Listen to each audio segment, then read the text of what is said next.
be pleasing this morning. Just say it in a different way.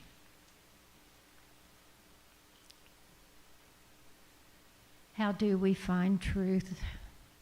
I think that's just such a tough one. It's such a tough one, isn't it? Especially when there's so many opinions. So many opinions. I guess it was a little bit refreshing for me when I did listen to Professor Yang, is that he didn't have opinions or beliefs. He was just stating, here's what scientifically statistics have said. You know, it was a little inspirational in that there was no opinion involved, no personal, it's my personal opinion here, and we hear a lot of that from all of us, don't we? So that was a bit refreshing, to tell you the truth, just to hear the plain facts without going into all of our emotions.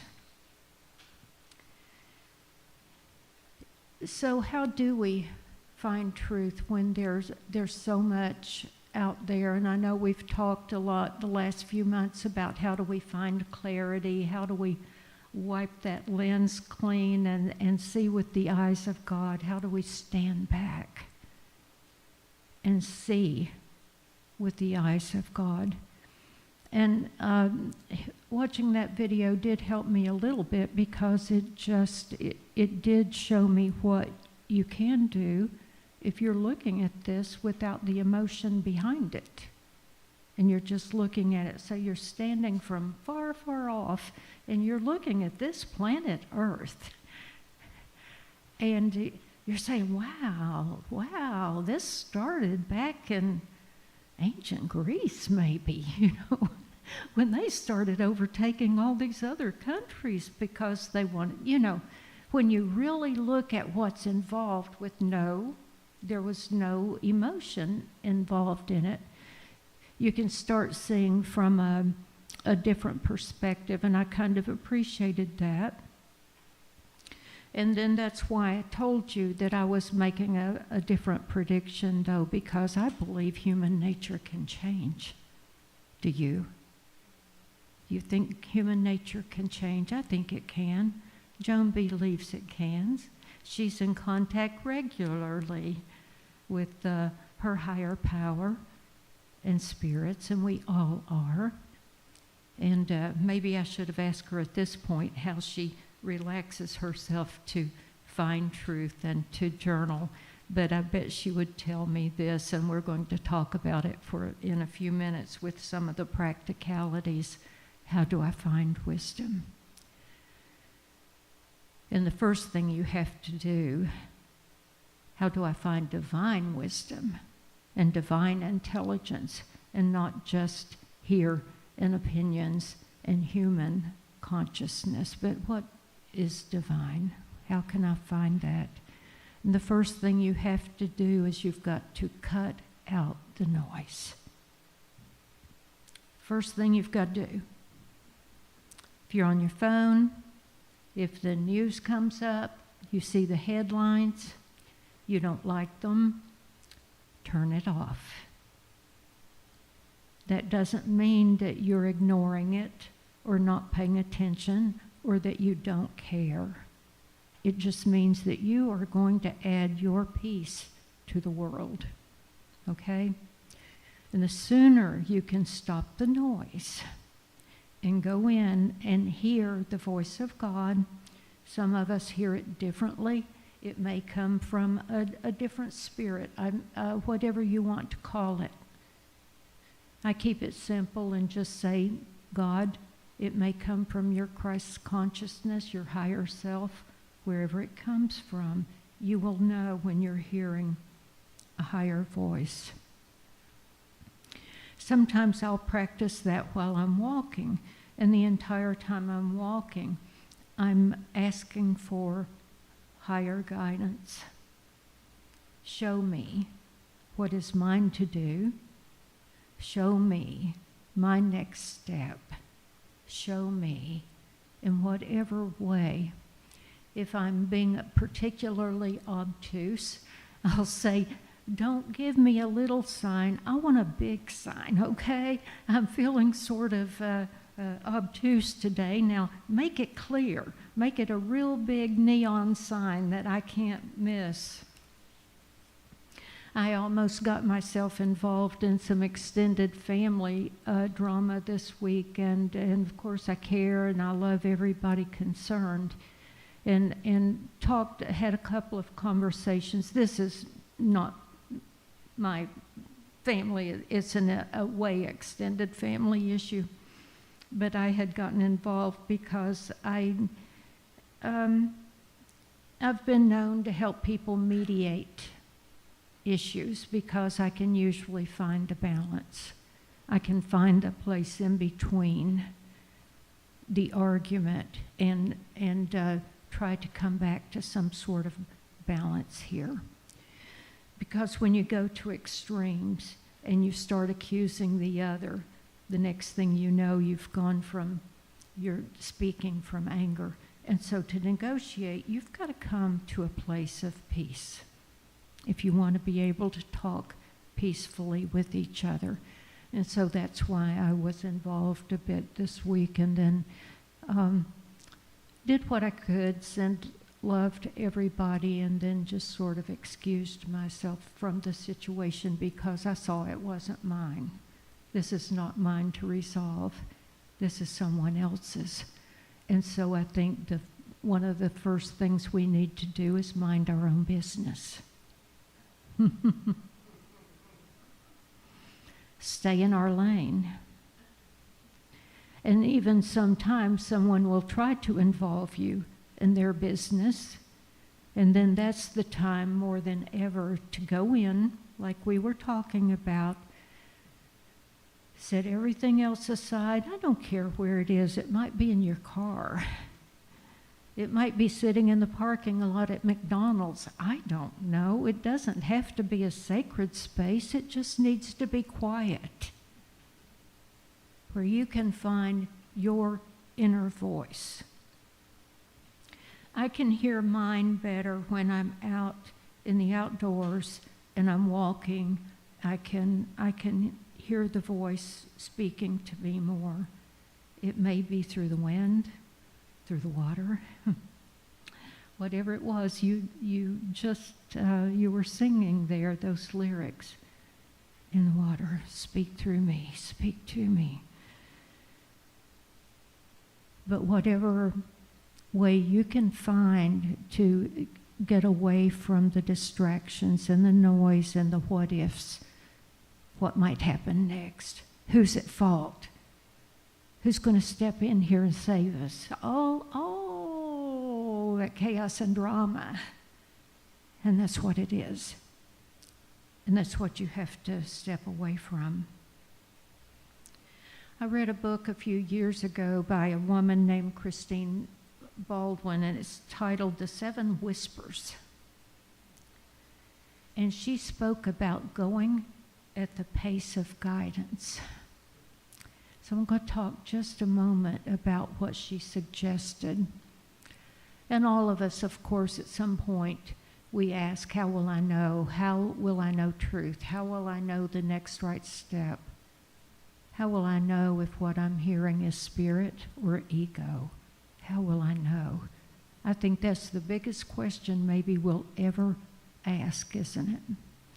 Because we so easily fall into defensiveness. And remember, we had our foundation in that. That's all our parents knew. That's how they knew to teach us, was that we were defensive. We were protective over what was ours. And so then the tendency is to blame somebody else instead of ourselves. And discernment is the spiritual art of asking the question, how will I know? How will I know? Here's the good news. Spirit is speaking all the time. constantly, every moment, every hour. You can call it whatever you want: serendipity, intuition, coincidence, imagination, inspiration, sudden insight. It's all divine communication.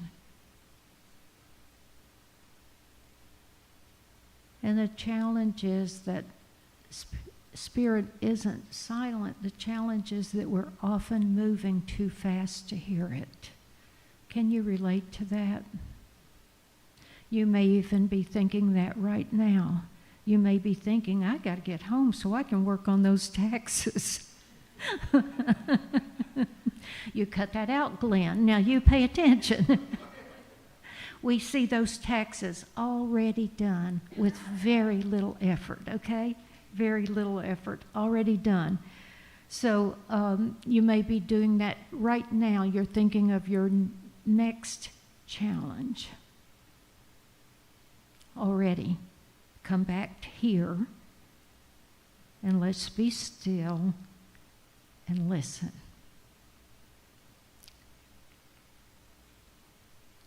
The pace of guidance, what would that be?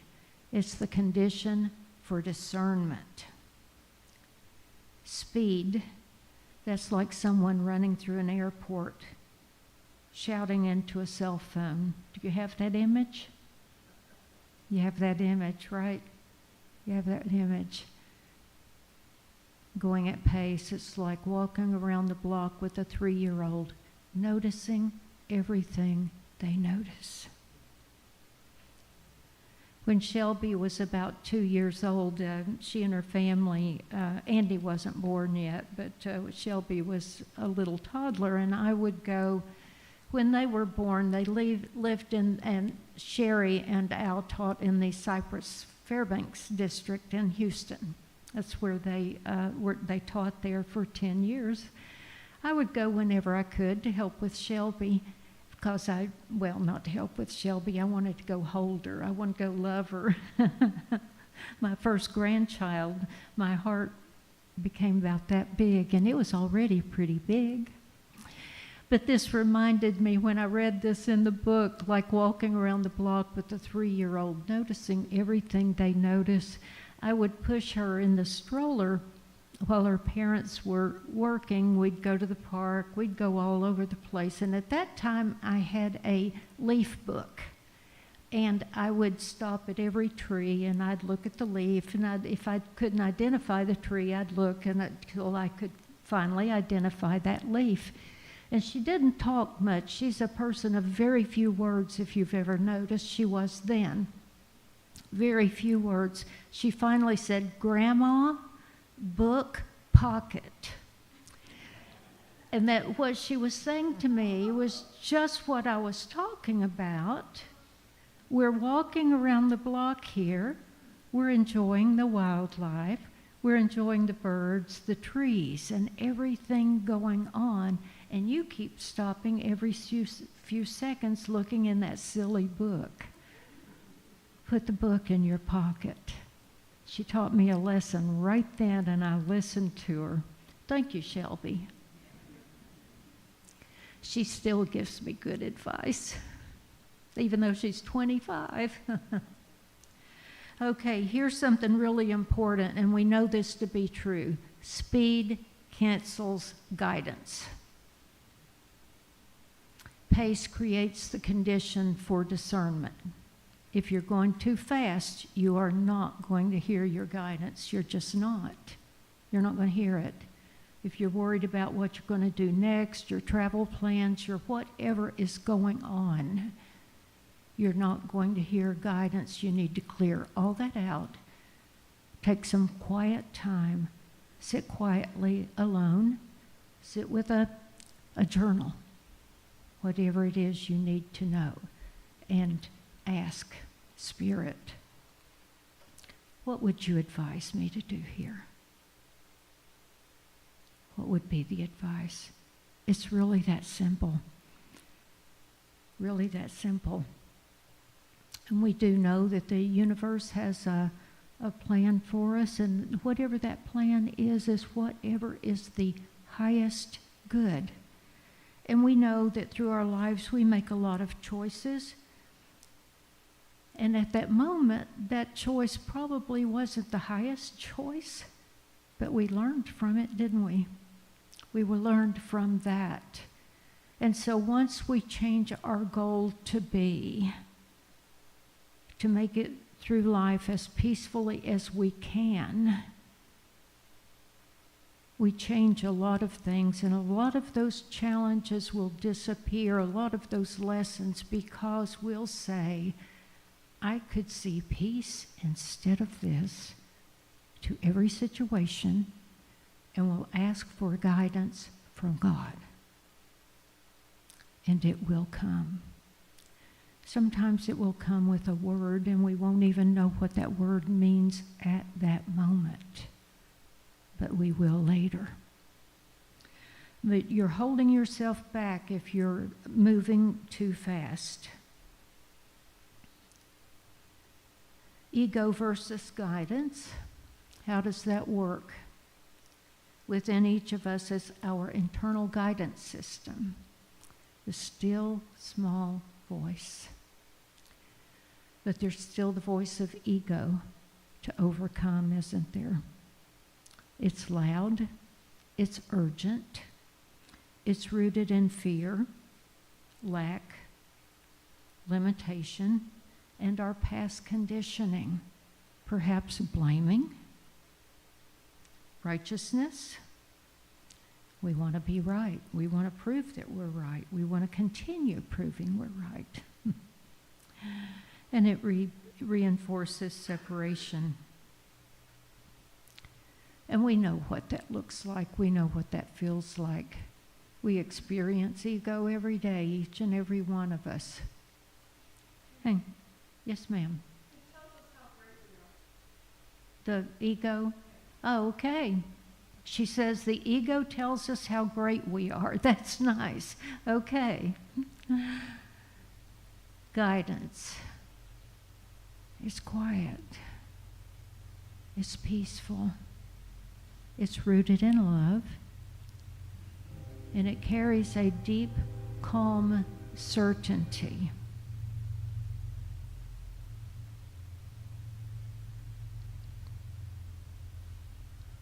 Let the train move on through. Doesn't argue. It simply knows. And discernment is the ability to tell the difference. Sometimes it's really hard because our hearts are right in the middle of it. It may be a situation where someone we love and we love deeply is at a crossroads and they're asking for our help. It can take all sorts of looks or faces. But we can ask for guidance over a particular situation. And if nothing else, we can ask for a little more time. If it requires a big decision, we can say, I'm not ready for that yet. And discernment requires patience and stillness. So how do we do that? You might be saying to me right now, and you're probably thinking, you know what, Reverend Judy, I've tried all that and it just doesn't come.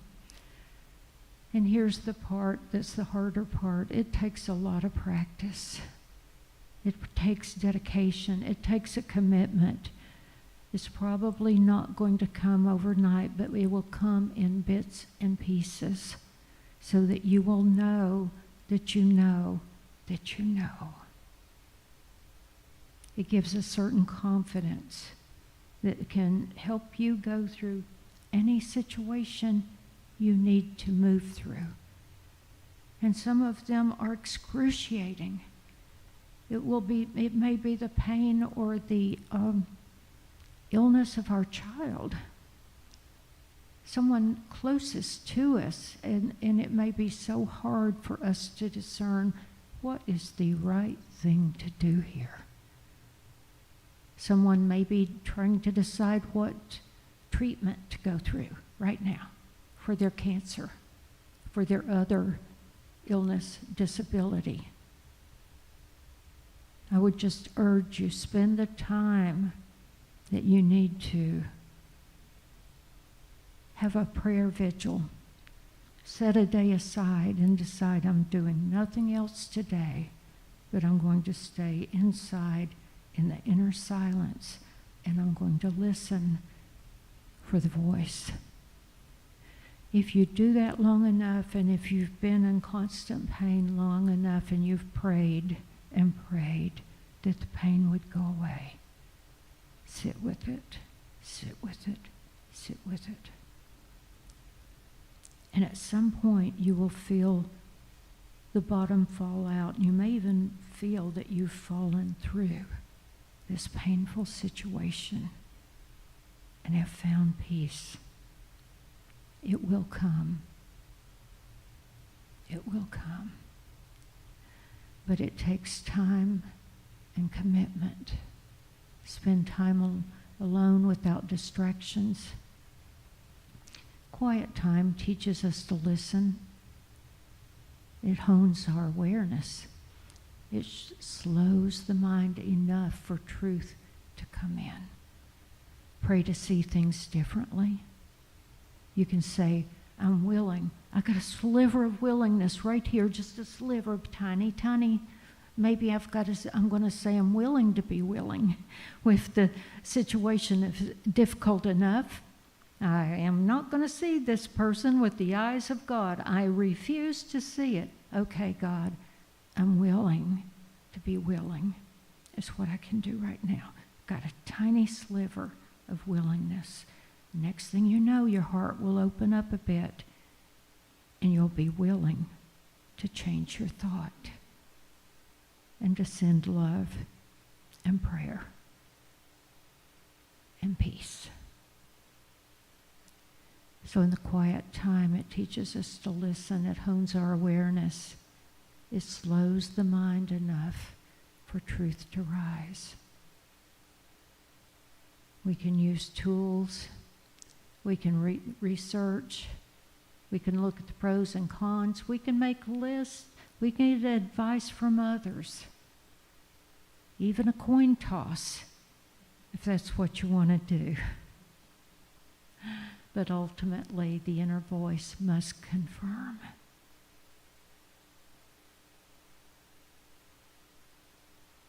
I keep thinking of what I was talking about earlier, and I need to say it, and that is that God provides ways when to human sense there is no way.